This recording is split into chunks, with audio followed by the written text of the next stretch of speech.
guys, oh. Palay. Hindi pa kasi tapos guys eh. Ginagawa pa lang nila. Kulit, no?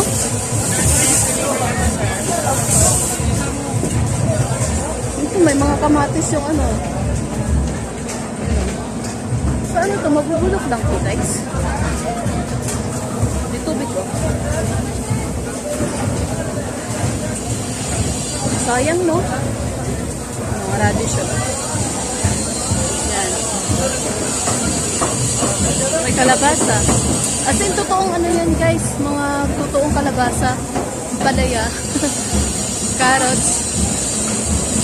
Dami guys, oh. Ano sa dulo pa, oh. Yan. Ito yung pantaon.